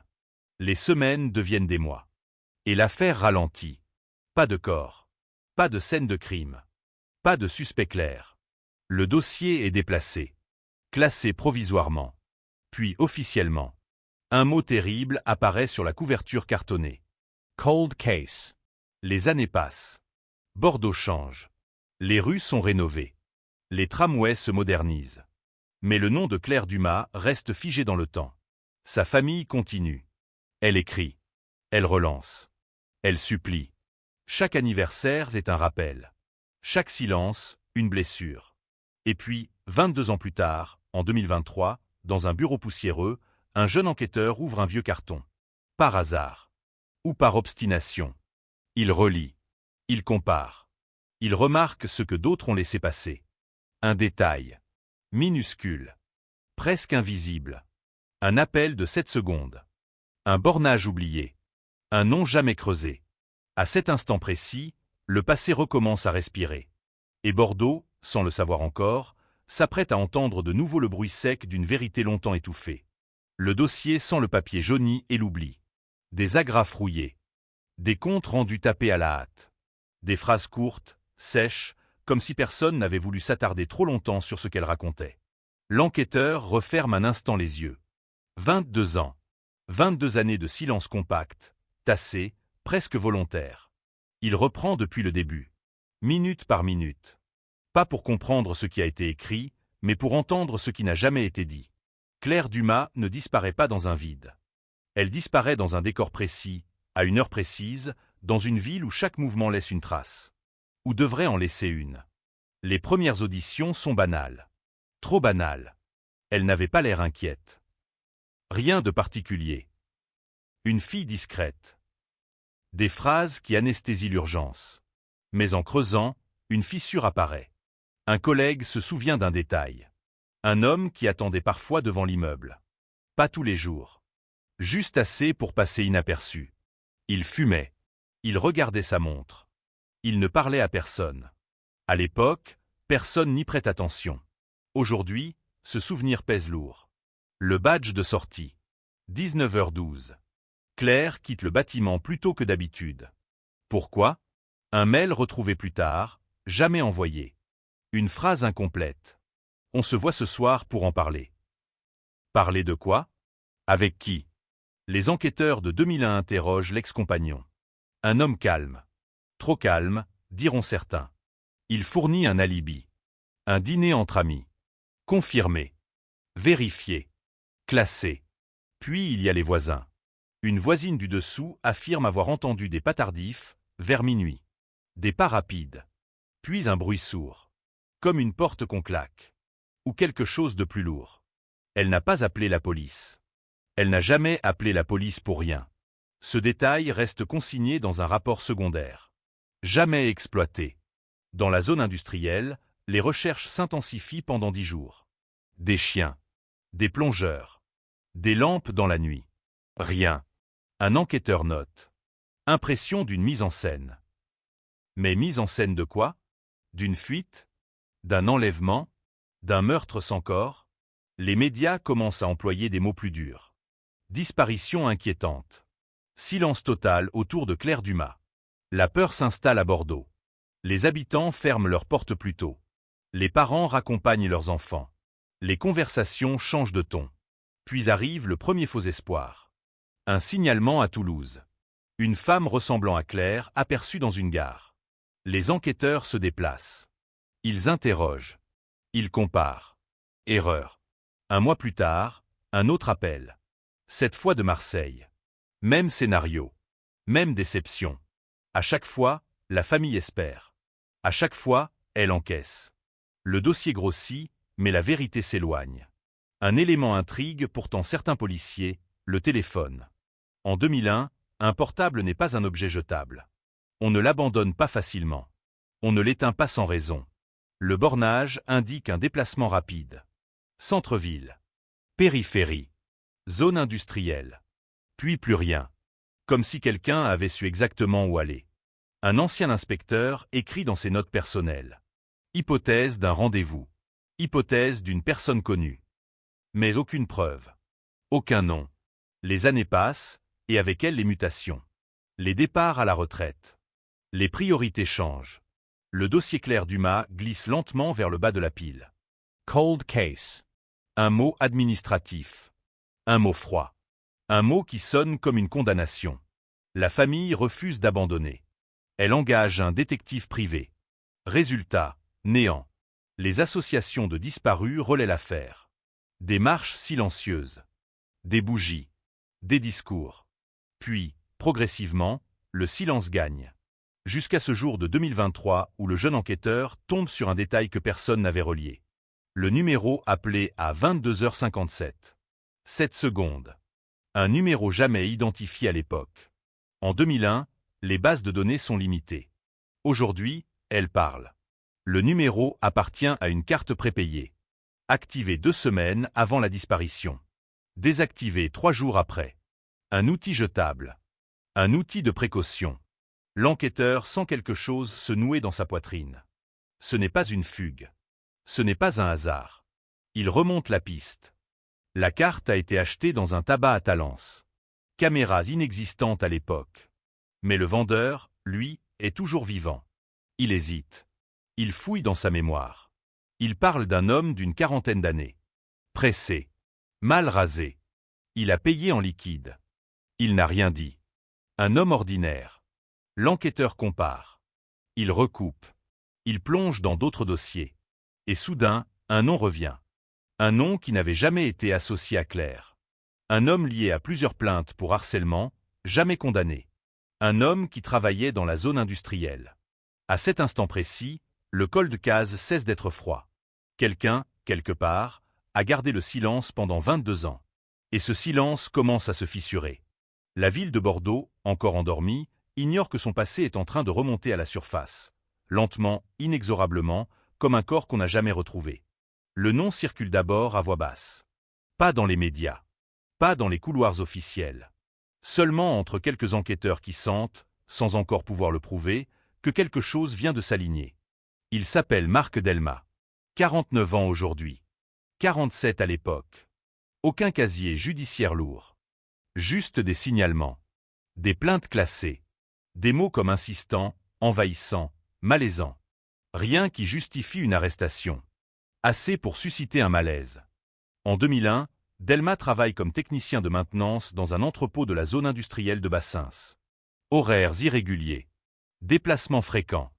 Un homme qui connaît les routes secondaires. Les zones mortes. Les endroits où personne ne regarde. Le jeune enquêteur ne fonce pas. Il sait que les cold cases se brisent quand on va trop vite. Il reconstitue. Il empile. Il vérifie. Première étape, les alibis. En 2001, Delmas affirme avoir travaillé tard le soir de la disparition. Un collègue confirme. Mais ce collègue est décédé depuis. Et l'entreprise a fermé. Les plannings? Détruits. Les badges? Système obsolète. Les souvenirs? Flous. Deuxième étape, le lien avec Claire. Aucun contact officiel. Aucun appel enregistré. Aucun mail direct. Mais une collègue de Claire, aujourd'hui à la retraite, se souvient soudain d'un détail qu'elle n'avait jamais jugé important. Un homme qui appelait parfois le standard. Il demandait Claire. Il raccrochait quand on lui demandait de se présenter. À l'époque, personne n'a insisté. Aujourd'hui, ce souvenir brûle. L'enquêteur demande une réanalyse des bornages téléphoniques de Delma. En 2001, le téléphone est un objet discret. Peu de données. Mais certaines traces existent encore. Le soir de la disparition, son téléphone borne à proximité du centre-ville. Puis, 1 heure plus tard, près de la zone industrielle. Exactement la trajectoire du portable de Claire. Coïncidence? Peut-être. Mais les coïncidences, dans les cold cases, finissent toujours par parler. L'enquêteur sollicite l'autorisation d'une surveillance discrète. Delma vit seule, dans une maison banale en périphérie. Pas de signe de richesse. Pas de signe de fuite. Il travaille encore. Il a vieilli. Il marche plus lentement. Mais son regard, sur certaines photos récentes, reste dur. Fixe. Une perquisition est envisagée. Refusée faute d'éléments suffisants. Alors l'enquêteur change de stratégie. Il fouille le passé de Delma autrement. Les emplois. Les déménagements. Less relations. Et il tombe sur une autre affaire. 1998. Disparition d'une étudiante à Angoulême. Non élucidée. Même tranche d'âge. Même absence de corps. Même silence. À l'époque, Delma travaillait déjà dans la région. Aucune preuve. Juste une ligne invisible qui relie 2 dossiers oubliés. Les semaines passent. La pression monte. Le procureur hésite. Puis un élément surgit là où personne ne l'attendait. Un ancien téléphone est retrouvé lors d'un débarras judiciaire. Un appareil saisi dans une affaire sans lien apparent. À l'intérieur, une carte SIM ancienne. Les techniciens font parler la puce. Un numéro apparaît dans l'historique. 7 secondes d'appel. Le même que celui de Claire. Pour la première fois depuis 22 ans, le dossier respire autrement. Plus fort. Plus vite. Le numéro appartient désormais à Delma. Cette fois, le procureur signe. La perquisition a lieu à l'aube. Sans sirène. Sans éclat. La maison est propre. Trop propre. Aucun objet de Claire. Aucun souvenir visible. Mais dans le garage, sous une bâche, une voiture ancienne. Un modèle qu'il possédait déjà en 2001. Les experts fouillent. Ils démontent. Ils grattent. Et ils trouvent. Des traces infimes. Microscopiques. Presque effacées. De l'ADN. L'analyse prend des semaines. Des semaines de tension. Des semaines où la famille Dumas n'est au courant de rien. Puis le résultat tombe. Compatibilité élevée avec l'ADN de Claire, conservé sur une brosse à cheveux. Ce n'est pas une preuve de meurtre. Ce n'est pas une scène de crime. Mais c'est un contact. Un contact jamais expliqué. Delma est convoqué. Il entre dans la salle d'audition sans avocat. Il sourit. Il se dit surpris. Il se dit coopératif. Il nie tout. Il affirme ne pas connaître Claire. Il affirme ne jamais l'avoir vue. Il affirme que la voiture a changé de propriétaire. Les questions s'enchaînent. Les contradictions apparaissent. Légères. Subtiles. Puis vient la question du téléphone. Son sourire se fige. Il explique. Une carte achetée pour le travail. Un appel accidentel. Une erreur. 7 secondes. Toujours 7 secondes. À ce moment précis, l'enquêteur comprend que Delma ne craquera pas facilement. Pas sur un détail. Pas sur une pression directe. Il faudra autre chose. Un choc. Un élément qui le renvoie 22 ans en arrière. Quelque chose qu'il croyait enterré. La garde à vue est levée. Delma ressort libre. Mais il sait. Il sait que le silence n'est plus total. Il sait que le cold case s'est réveillé. Et dans les rues de Bordeaux, la rumeur commence à circuler. Un nom. Un passé. Une affaire qu'on croyait figée. La ville retient son souffle. Parce que quand un silence dure 22 ans, sa rupture ne fait jamais peu de bruit. Après la garde à vue, le silence change de nature. Il n'est plus lourd. Il n'est plus passif. Il devient nerveux. Marc Delma reprend sa vie exactement là où il l'avait laissée. Même maison. Même horaire. Même geste. Mais quelque chose a bougé. Quelque chose d'invisible, perceptible seulement par ceux qui savent regarder. Les enquêteurs le sentent. Il l'observe. Il note. Delma ferme désormais ses volets plus tôt. Il change ses trajets. Il regarde derrière lui. Un homme innocent n'a rien à craindre, répètent certains. Mais un homme qui a vécu 22 ans avec un secret ne sait plus comment vivre sans lui. Dans les bureaux de la PJ, l'équipe s'agrandit. Le dossier Claire Dumas n'est plus un carton poussiéreux. Il est posé au centre de la table. Ouvert. Déplié. Chaque détail est repris. Chaque phrase relue. Chaque oubli interrogé. Une question obsède tout le monde. Pourquoi maintenant? Pourquoi Delma a-t-il laissé une trace, aussi infime soit-elle? Pourquoi ce téléphone? Pourquoi cet appel de 7 secondes? Les experts en comportement proposent une hypothèse. Un moment de panique. Un geste incontrôlé. Un besoin de contact. Ou une erreur. Parce que même les prédateurs les plus méthodiques commettent une faute. Toujours. L'enquêteur principal retourne voir la famille Dumas. 22 ans plus tard, la douleur n'a pas changé. Elle a simplement appris à respirer avec. On leur parle avec prudence. On ne promet rien. On évoque une piste sérieuse. La mère de Claire ne pleure pas. Elle hoche la tête. Comme si elle avait attendu ce moment toute sa vie. Dans le même temps, un autre fil est tiré. Un fil resté longtemps négligé. Le voisinage de Delma en 2001. À l'époque, il habitait un petit pavillon près de la zone industrielle. Aujourd'hui, le quartier a changé. Mais certaines personnes sont restées. Une femme se souvient. Elle hésite. Puis elle parle. Des allées et venues nocturnes. Des voitures garées tard. Une fois, très tard, un cri étouffé. Ou peut-être une radio trop forte. Elle n'a jamais appelé la police. Elle avait peur de se tromper. Un autre voisin raconte un épisode plus troublant. Une nuit de l'automne 2001, Delma a demandé de l'aide. Pour déplacer quelque chose de lourd dans son garage. Il a parlé d'un moteur. D'une machine. Le voisin a refusé. Il était fatigué. Il voulait dormir. Le détail est consigné. Ajouté. Il ne prouve rien. Mais il s'accumule. L'enquête prend une autre direction. Les terrains vagues autour de Bassins ont été transformés. Bétonnés. Construits. Mais certains endroits sont restés intacts. Les cartes anciennes sont ressorties. Les plans d'époque. Les témoignages. Les fouilles reprennent. Avec des moyens modernes. Radar de sol. Chiens spécialisés. La presse commence à sentir quelque chose. Des articles apparaissent. Discrets d'abord. Puis plus directs. Col de Casse de Bordeaux, une piste relancée. Un suspect entendu après 22 ans. Le nom de Delma n'est pas encore publié. Mais la pression monte. Delma, lui, lit. Il sait lire entre les lignes. Il appelle un avocat. Pour la première fois. Ce geste n'échappe à personne. Les jours suivants, les fouilles livrent un objet. Rien de spectaculaire. Une boucle métallique. Rouillée. Anodine. Mais la famille reconnaît immédiatement le modèle. Un bijou. Un cadeau offert à Claire quelques mois avant sa disparition. L'objet est expertisé. Les analyses sont longues. Le temps s'étire. Delma est convoqué de nouveau. Cette fois, avec son avocat. Il garde le silence. Total. Absolu. Chaque question glisse sur lui. Chaque détail est ignoré. Mais son visage trahit quelque chose. Pas la peur. Pas la colère. L'agacement. Comme si le passé refusait enfin de rester enterré. Puis, une découverte secondaire fait basculer l'équilibre. Un ancien collègue de Delma, retrouvé par hasard, accepte de parler. Il raconte une obsession. Une femme. Une silhouette décrite encore et encore. Une fixation malsaine. Il n'a jamais su son nom. Mais la description correspond à Claire.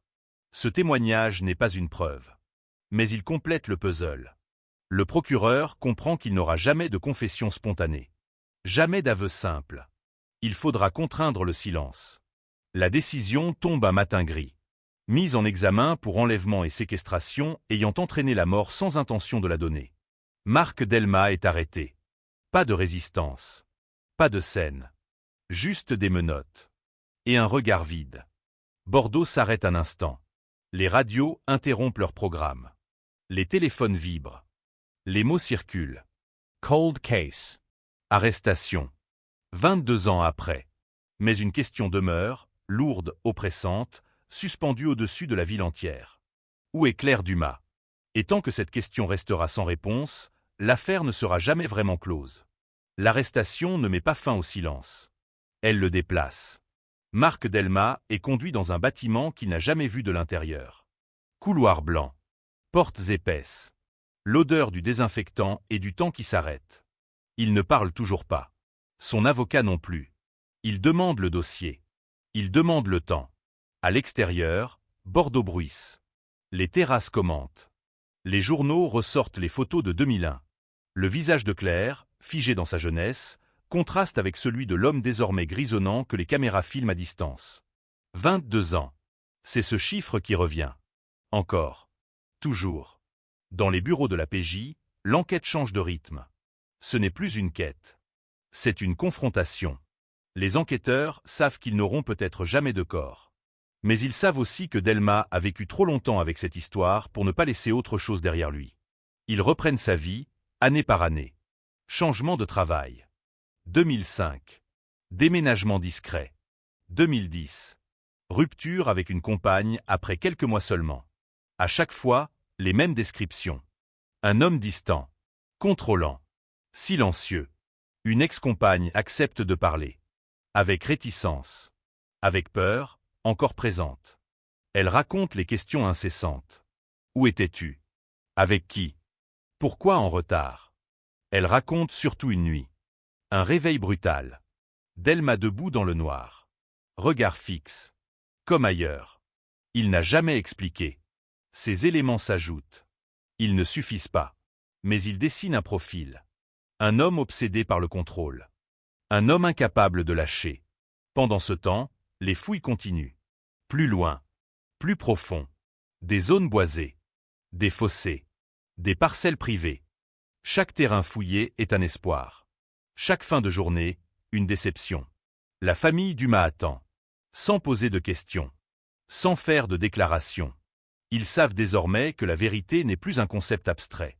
Elle est à portée de main. Ou presque. Delmas est confronté à nouveau aux preuves. L'ADN. Le téléphone. Les témoignages. Il écoute. Il hoche la tête parfois. Il ne nie plus avec la même assurance. À un moment, il lâche une phrase. Une seule. Vous ne comprendrez jamais. Elle est notée. Analysée. Pesée. Les psychologues parlent d'un glissement. D'une fissure. Ils conseillent de laisser le temps agir. De ne pas forcer. De laisser le silence faire son œuvre. Mais le temps est un luxe que tout le monde n'a pas. Un juge d'instruction est saisi. Les chefs d'accusation sont maintenus. La détention provisoire est ordonnée. Delmas est transféré. Son quotidien se rétrécit. Cellule. Promenade. Silence. Et dans ce silence, quelque chose se passe. Un surveillant remarque un comportement étrange.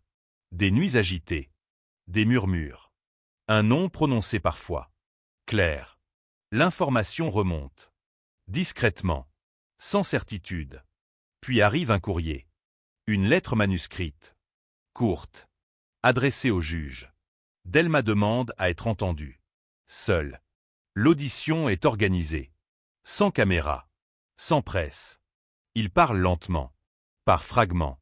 Il évoque une rencontre. Un hasard. Un échange banal devenu obsession. Il affirme qu'elle est montée volontairement dans sa voiture. Il affirme qu'il voulait seulement parler. Expliquer. Puis il se tait. Quand la question du lieu est posée, il ferme les yeux. Longtemps. Il ne donnera pas d'adresse. Pas de carte. Pas de précision. Juste une phrase, encore. C'est trop tard.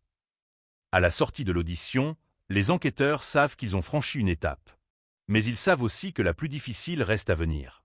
Car une vérité partielle est parfois plus cruelle que l'absence totale de réponse. Bordeaux continue de vivre. Mais sous la surface, une inquiétude demeure.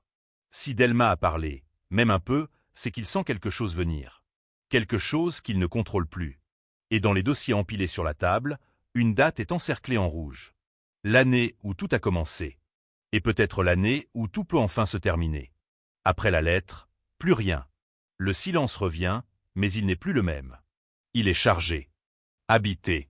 Dans la cellule de Marc Delmas, le temps s'étire comme une matière épaisse. Les murs ne parlent pas. Il renvoie simplement les pensées. Encore. Encore. Les enquêteurs, eux, n'attendent pas une nouvelle confession. Ils savent que Delma a dit ce qu'il voulait dire. Ce qu'il pouvait dire. Le reste devra venir d'ailleurs. Ils retournent en 2001. Pas sur le terrain. Dans les détails invisibles. Les trajets. Les habitudes. Les horaires précis. Claire Dumas sort du travail à 19h12. Elle est vue à 19h18. Puis plus rien jusqu'à 22h57. 3h39. Un gouffre. Que s'est-il passé pendant ce temps-là? Les analystes reconstituent les itinéraires possibles entre le centre-ville et la zone industrielle. Les routes rapides. Les détours. Les chemins discrets. Un tracé revient souvent. Un itinéraire qui longe la Garonne, évite les grands axes, traverse des zones peu éclairées. Un itinéraire que Delma empruntait régulièrement pour rentrer chez lui. Les images satellites anciennes sont étudiées. Les cartes IGN. Les photos aériennes. Un terrain attire l'attention. Une parcelle isolée, non bâtie à l'époque, aujourd'hui recouverte d'un entrepôt récent. En 2001, c'était un espace vague. Accessible. Invisible depuis la route. Les archives municipales confirment. Des travaux de terrassement importants ont eu lieu en 2004. Des tonnes de terre déplacées. Nivelées. Dispersées. Si quelque chose avait été enfoui là, il n'en resterait rien. Les enquêteurs ressentent cette frustration sourde. La sensation d'arriver trop tard. Toujours trop tard. Pendant ce temps, Delma est observée. Ses réactions. Ses silences. Ses regards. On lui montre des photos. Anciennes. Récentes.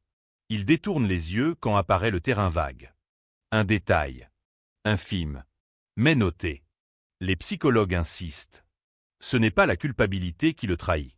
C'est la mémoire. Une mémoire qu'il a tenté d'enfouir sous des années de routine. Les médias, eux, accélèrent. Les plateaux télé s'enchaînent. Les experts parlent. Les hypothèses fusent.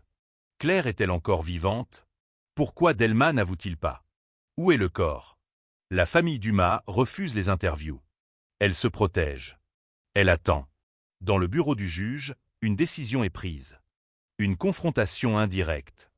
Delma est placée face aux éléments matériels. Pas pour l'accuser. Pour l'épuiser. Les relevés téléphoniques. Les témoignages. Les incohérences. À chaque fois, il se replie. Il répète qu'il n'a rien à ajouter. Qu'il a déjà trop parlé. Mais un jour, sans prévenir, il demande une chose étrange.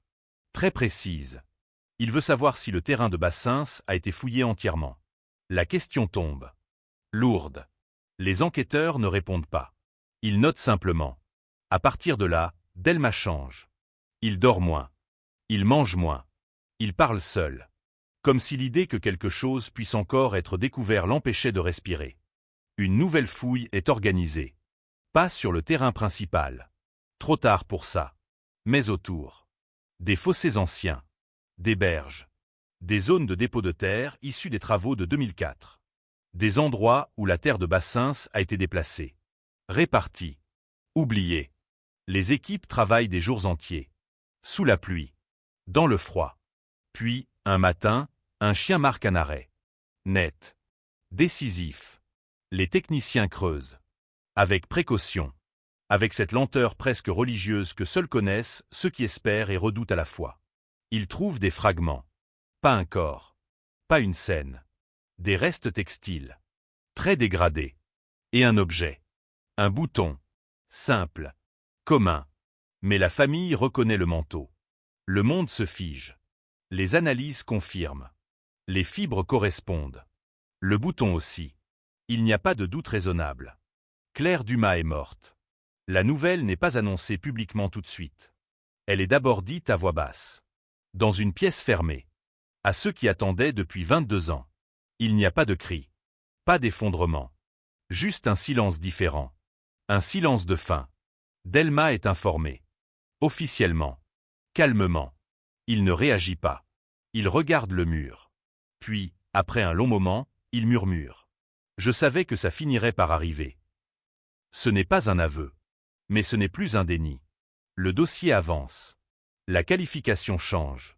Homicide volontaire. La ville de Bordeaux apprend la nouvelle le lendemain. Les titres sont sans appel. Col de Casse de Bordeaux, la mort de Claire Dumas confirmée. 22 ans après, les premières réponses. Mais au fond, tout le monde sait que ce ne sont pas encore les vraies réponses. Parce qu'il manque toujours l'essentiel. Le comment. Le pourquoi. Le moment précis où tout a basculé. Et tant que Delma se taira, l'histoire restera incomplète. Même avec un suspect. Même avec une arrestation. Le silence, une fois encore, tente de reprendre le dessus. Mais cette fois, il est encerclé. La confirmation de la mort de Claire Dumas ne clôt rien. Elle ouvre. Elle fissure. Elle oblige à regarder autrement ce qui, pendant 22 ans, n'était qu'une absence. Dans les bureaux de la PJ, l'atmosphère change. Ce n'est plus la quête d'une vérité hypothétique. C'est l'approche d'une vérité incomplète, mais désormais inévitable. Les enquêteurs savent une chose. Delma ne parlera pas pour soulager les autres. S'il parle, ce sera pour se soulager lui. Ils adaptent la stratégie. Plus de confrontation frontale. Plus d'accusations directes. On l'enferme dans ses propres souvenirs. Les auditions reprennent. Longues. Silencieuses. Parfois vides. On lui parle de 2001 sans prononcer le nom de Claire. On évoque Bordeaux à l'époque. Les travaux. Les routes.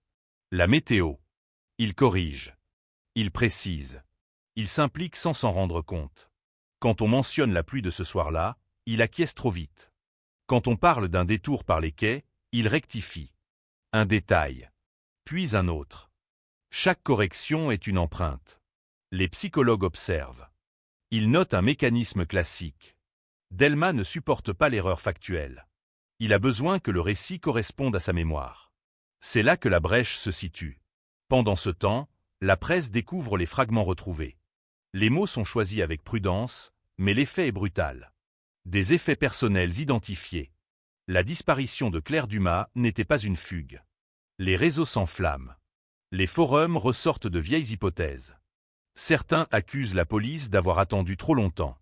D'autres parlent d'un monstre resté libre pendant 2 décennies. La famille Dumas ne répond pas. Elle se retire. Elle se replie. Mais dans cette retraite forcée, une décision est prise. Ils acceptent une confrontation indirecte. Une lettre. Pas une accusation. Pas une supplique. Une lettre racontant qui était Claire. Sa voix. Ses peurs. Ses projets. Le juge autorise. La lettre est remise à Delma dans sa cellule. Il la lit seul. Longtemps. Les surveillants rapportent qu'il reste immobile pendant des heures. Qu'il relit certains passages. Qu'il s'arrête. Puis, pour la première fois depuis son arrestation, il pleure. Pas des sanglots. Pas une crise. Des larmes silencieuses. Honteuses. Lors de l'audition suivante, son attitude change. Il ne fuit plus le regard. Il ne sourit plus. Quand l'enquêteur lui demande s'il veut ajouter quelque chose, il ne répond pas tout de suite.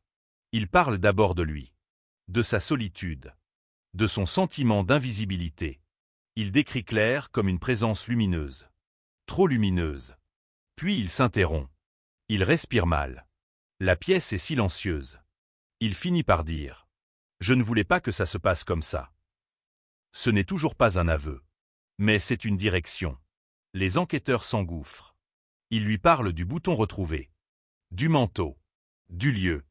Il ferme les yeux. Quand il les rouvre, sa voix est plus basse.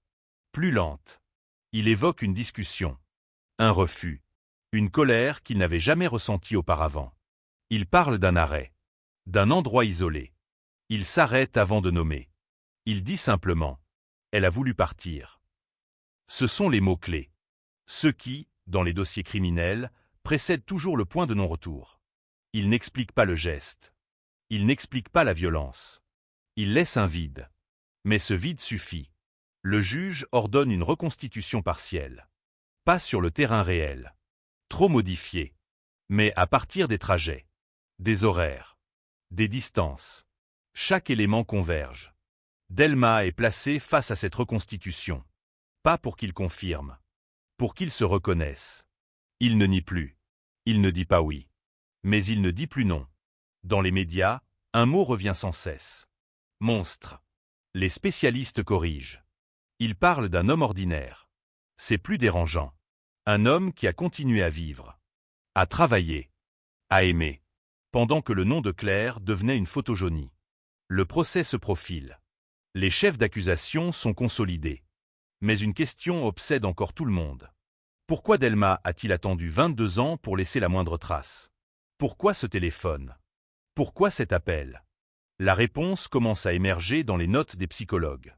Ce n'était pas une erreur. C'était un reste d'humanité. Un instant de panique. Un besoin absurde d'être entendu. 7 secondes. Assez pour comprendre qu'il venait de franchir une ligne. Pas assez pour revenir en arrière. La vérité approche. Elle n'est pas encore complète. Mais elle n'est plus évitable. Et dans l'ombre de cette affaire, une autre peur s'installe. Si Delma a pu se taire pendant 22 ans, combien d'autres silences dorment encore sous les villes tranquilles? À mesure que la vérité se rapproche, elle devient plus lourde à porter, plus précise, plus tranchante. Dans les jours qui suivent les dernières auditions, Delma ne parle presque plus. Il a dit l'essentiel sans jamais dire l'irréversible. Il a laissé les autres assembler ce qu'il refusait de formuler. Les enquêteurs savent que le temps joue désormais contre lui. Pas le temps judiciaire. Le temps intérieur. Ils exploitent chaque phrase, chaque hésitation, chaque silence trop long. Les analyses psychologiques convergent. Delma n'a pas prémédité un meurtre. Il a prémédité une emprise. Une discussion qu'il voulait contrôler. Un scénario qu'il croyait maîtriser. Le drame, dans ce type d'affaires, n'est jamais l'instant du geste. C'est tout ce qui le précède. On reconstruit les heures manquantes. Sans voix off. Sans témoin. Juste avec la logique froide des faits. Claire monte dans la voiture. Par surprise ou par confiance. Le trajet s'allonge. Les mots deviennent plus durs. L'espace se referme. Les experts parlent d'une tentative de fuite. D'une portière ouverte. D'un mouvement brusque. Ils parlent sans décrire. Ils n'ont pas besoin de détails. Dans les rapports, une phrase apparaît. Décès survenu lors d'une confrontation. Tout est là. La famille Dumas est tenue informée. Progressivement. Avec précaution. Chaque nouvelle pièce du puzzle est une douleur supplémentaire. Mais aussi une libération étrange. La fin des hypothèses. La fin des faux espoirs. Le père de Claire demande à voir Delma. Une fois. Juste une fois. La demande est refusée. Le juge sait que certaines confrontations ne réparent rien. Elles détruisent. Le procès approche. La machine judiciaire se met en place. Avocat. Expert. Calendrier. Delma est officiellement mis en examen pour homicide volontaire. La qualification est lourde. Définitive. Dans sa cellule, il écrit. Pas des aveux. Des fragments. Des phrases inachevées. Des souvenirs isolés. Des dates. Il ne cherche pas à se justifier. Il cherche à comprendre ce qu'il est devenu. Les enquêteurs récupèrent ses écrits. Ils les lisent. Ils y trouvent une constante. La peur de l'abandon. La peur du refus. La peur de disparaître sans laisser de traces. Ironie cruelle. À l'extérieur, Bordeaux a changé de ton. La ville ne parle plus de mystère. Elle parle de responsabilité. Des éditoriaux s'interrogent. Comment un homme a-t-il pu passer entre les mailles? Pourquoi les signaux faibles n'ont-ils pas été pris au sérieux? Les réponses sont inconfortables. Elles impliquent tout le monde. Elles impliquent l'époque. Les méthodes. Les angles morts. La zone industrielle de Bassins est montrée à la télévision. Vue du ciel. Plate. Banale. Un endroit où personne ne s'arrête. Un endroit parfait pour disparaître. Les journalistes parlent de hasard. Les enquêteurs parlent d'opportunité. Le jour où Delma est informé de la date du procès, il ne réagit pas. Il écoute. Il acquiesce. Puis il pose une question. Une seule. Est-ce qu'ils savent tout? Personne ne répond. Cette question suffit à confirmer ce que tout le monde presse. Il n'a jamais tout dit. Il ne le fera probablement jamais. Mais le dossier est solide. Assez solide pour tenir. La veille du transfert vers la maison d'arrêt définitive, Delma demande à écrire une dernière lettre. Pas à la justice. Pas à la presse. À la famille Dumas. La lettre est lue par le juge avant transmission. Elle ne contient pas de description. Pas de lieu. Pas de chronologie. Elle contient un mot répété plusieurs fois. Pardon. Un mot insuffisant. Un mot vide. Un mot trop tardif. La famille choisit de ne pas répondre. Le silence cette fois, leur appartient. À l'approche du procès, une certitude s'installe. La vérité judiciaire sera rendue. Mais la vérité émotionnelle, elle, restera fragmentaire. Parce qu'un crime non prémédité n'est pas un accident. Parce qu'un silence de 22 ans est un choix. Et dans cette affaire, le choix de se taire a façonné autant de vie que le geste lui-même. Bordeaux se prépare à regarder son passé en face. Pas pour comprendre l'horreur, mais pour accepter qu'elle ait existé ici, dans une ville tranquille. Une nuit ordinaire.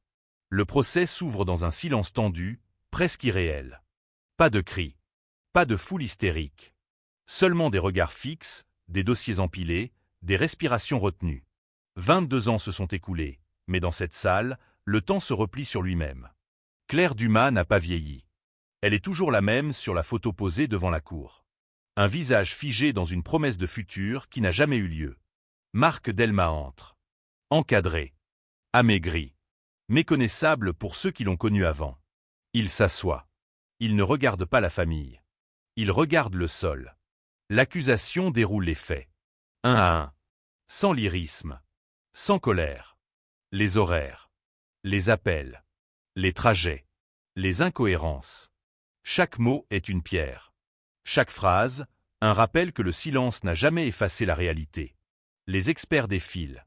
Téléphonie. Psychologie. Criminalistique. Ils ne racontent pas une histoire.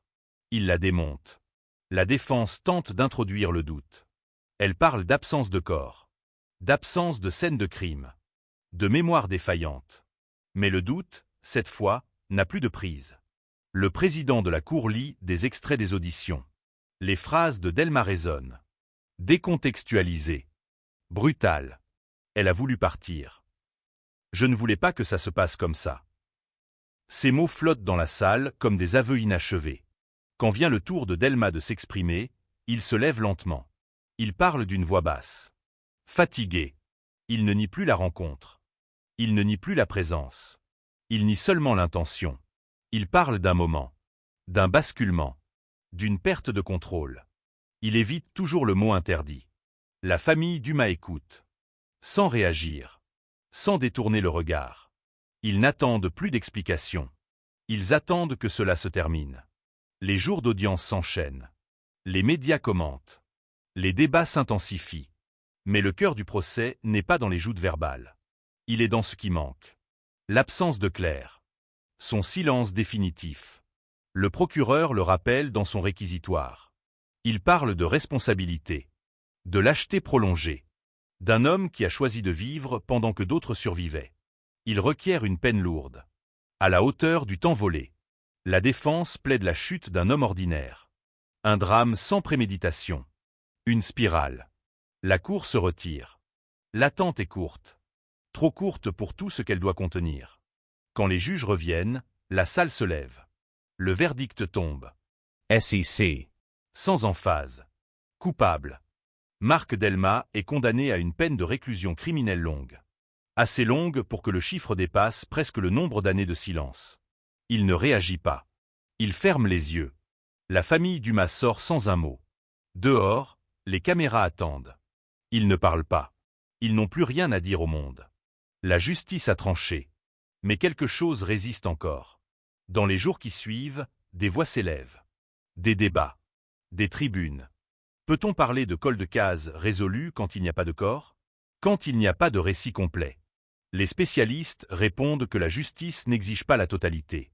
Elle exige la cohérence. Et cette cohérence est là. Implacable.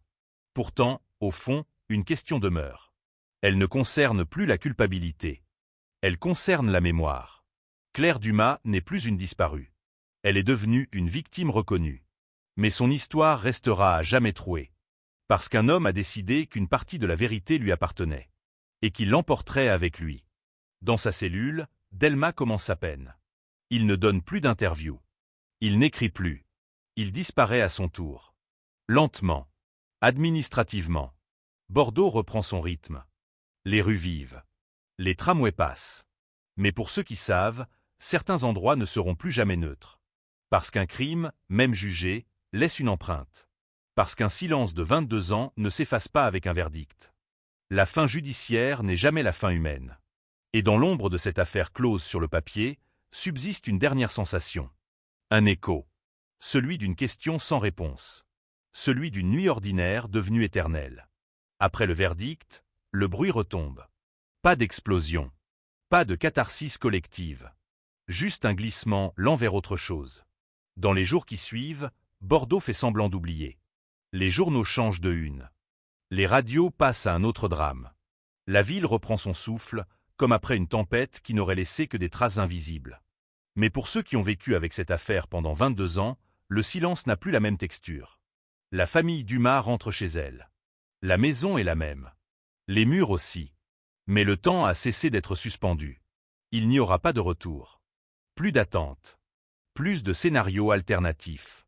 La disparition n'est plus un point d'interrogation. Elle est devenue une certitude. Dans un tiroir, une photo est replacée. Pas pour la cacher. Pour la garder. Claire n'est plus une jeune femme portée disparue. Elle est désormais une présence fixe, intégrée à l'histoire familiale. Une douleur stable. Presque apaisée. Du côté des enquêteurs, l'affaire se clôt administrativement. Les rapports finaux sont rédigés. Les classeurs rangés. Mais personne ne parle de victoire. Parce qu'un cold case ne se résout jamais vraiment. Il se referme. Mal. De travers. Avec des bords irréguliers. Le jeune enquêteur, celui qui a rouvert le dossier, reste longtemps silencieux. Il sait qu'il a fait ce qu'il fallait. Mais il sait aussi ce qui manque. Il repense souvent à cet appel de 7 secondes. À ce moment précis où tout aurait peut-être pu basculer autrement. 7 secondes. Assez pour appeler. Pas assez pour être sauvé. Dans sa cellule, Marc Delmas commence à disparaître. Pas physiquement. Socialement. Il devient un numéro. Un dossier. Un nom sur une liste. Les autres détenus connaissent l'affaire. Ils ne lui parlent pas. Ou très peu. Le silence, cette fois, n'est plus un refuge. C'est une punition. Il fait des cauchemars. Toujours les mêmes.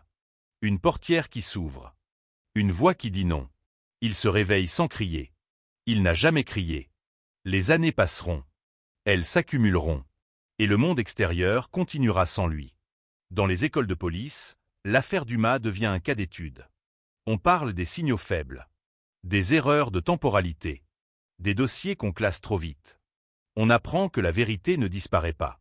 Elle attend. Dans la zone industrielle de Bassins, personne ne pense à Claire en passant. Les camions roulent. Les entrepôts vivent. Le béton recouvre tout. Mais sous ce béton, il y a un souvenir collectif. Un malaise diffus. Parce qu'on sait désormais ce qui peut s'y cacher. Ou ce qui s'y est caché. Les anniversaires passent. Les dates tournent. Chaque année, à la fin de l'été, la famille allume une bougie. Pas pour espérer. Pour se souvenir. La ville ne le sait pas. Elle n'a pas besoin de le savoir. Et dans les archives judiciaires, le dossier porte désormais une mention définitive. Affaire jugée. 2 mots froids. Technique. Insuffisant. Car ce qui a été jugé, ce n'est pas seulement un homme. C'est un silence de 22 ans. Une absence prolongée. Une vie volée. Le cold case est officiellement clos. Mais son écho, lui, continue de circuler. Dans les conversations. Dans les peurs diffuses. Dans cette certitude nouvelle que même les villes tranquilles ont leurs ombres. Il ne reste plus qu'une dernière chose. Un résidu. Une trace. La question que personne n'ose plus formuler à voix haute. Et si, quelque part, il manquait encore une pièce? Il y a toujours un moment, après la fin officielle d'une histoire, où plus rien ne se passe. C'est là que commence le vrai poids. Les mois ont passé. Puis les années. L'affaire Dumas s'est dissoute dans le flux continu des faits divers, comme une encre trop diluée. Elle n'est plus citée qu'en note de bas de page. En exemple. En avertissement. Mais certaines nuits, à Bordeaux, quand la Garonne est immobile et que la ville semble retenir son souffle, le passé remonte à la surface. Pas sous forme de fantôme. Sous forme de question.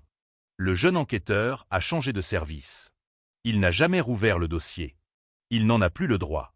Pourtant, il y pense encore. À ce détail insignifiant, à l'époque. À cette hésitation dans un témoignage. À ce « je ne suis plus sûr » prononcé trop vite. Il sait désormais une chose que l'école de police n'enseigne pas. Un cold case ne meurt jamais vraiment. Il se contente de dormir. Chez les Dumas, la maison a été vendue. Pas par fuite. Par nécessité. Les nouveaux occupants ignorent tout. Ils repeignent. Ils déplacent les meubles. Ils vivent. C'est ainsi que fonctionne le monde. Il avance sur des histoires qu'il ne connaît pas. La mère de Claire conserve une boîte. À l'intérieur, presque rien. Un bracelet. Une photo. Un mot écrit à la hâte, retrouvé dans un sac. Elle n'ouvre la boîte qu'une fois par an. Toujours à la même date. Toujours en silence. Elle ne cherche plus de réponse. Elle cherche de la continuité. Marc Delma, lui, s'efface. Les années l'amincissent. Les souvenirs se fragmentent. Il parle de moins en moins. Même à lui-même. Ce qui reste, ce n'est pas la peur. C'est la répétition. Chaque jour identique au précédent. Chaque nuit semblable à la dernière. La prison ne punit pas seulement le corps. Elle étire le temps jusqu'à le rendre informe. Un jour, lors d'une conférence sur les affaires non résolues, un intervenant prononce cette phrase. La vérité finit toujours par sortir. Mais parfois, elle arrive trop tard pour sauver quoi que ce soit. Personne ne l'applaudit. Parce que tout le monde comprend ce que cela signifie. Dans la zone industrielle de Bassins, un chantier est lancé. On creuse. On déplace. On rebâtit. Rien n'est découvert. Rien n'est confirmé. Rien n'est infirmé. Et c'est peut-être cela, la dernière cruauté de cette histoire. L'absence de point final. Car certaines affaires ne se terminent pas. Elles cessent simplement de faire du bruit. Il ne reste alors qu'un murmure. Une mémoire diffuse. Une leçon invisible. Que le danger n'a pas toujours un visage. Que le silence peut durer des décennies. Et que parfois, la justice arrive sans réparer. Dans les archives, le dossier est classé. Dans les consciences, il ne l'est pas. Et quelque part, entre une ville tranquille et une vérité imparfaite, l'histoire de Claire Dumas continue d'exister. Non comme un mystère, mais comme un rappel. After the ending, there is still sound. Note à conclusion. A residue. Years later, a journalist opens an old archive on a gray afternoon, not searching for justice, not even for truth, but for a story that still breathes. The Bordeaux 2001 cold case appears on the screen like a scar that never healed properly. The headline promises closure. The documents deliver something else, doubt layered over certainty, silence stitched to confession. He reads slowly. He notices what others skipped. A date corrected by hand. A statement taken twice, slightly altered.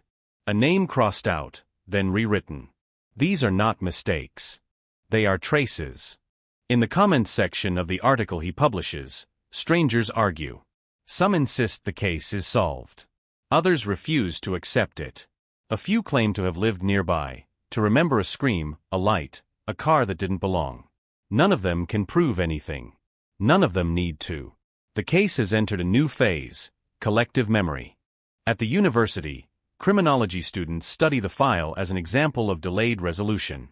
The professor pauses on one slide longer than the rest. He doesn't say what bothers him. He lets the room feel it. An absence where a certainty should be. Because closure, when it arrives too late, does not close. It freezes. In Bordeaux, life continues with brutal indifference. Café open. Streets fill. New generations pass places without names, unaware of what once happened there. The city does not remember crimes.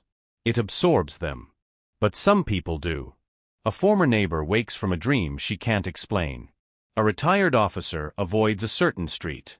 A witness rereads their own testimony and wonders when doubt became memory. Time does not erase. It rearranges. Marc Delmas's name is now fixed in records, immutable, unarguable. Yet in the key of archive, the case Tibret. Not loudly. Not enough to reopen. Just enough to disturb those who look too closely. Because every cold case leaves behind a question that no verdict can touch. Was this the whole truth, or just the part that survived? No one asks it publicly anymore. But it lingers. Like a shadow that doesn't move when the light does. Like a silence that learned how to last. And somewhere between certainty and doubt, between justice rendered and justice felt, the Bordeaux 2001 case remains what it has always been. Not a story with an ending, but a warning. That silence is patient. That time is not a judge. And that some truths, once buried, do not return whole. They return fractured. And they stay.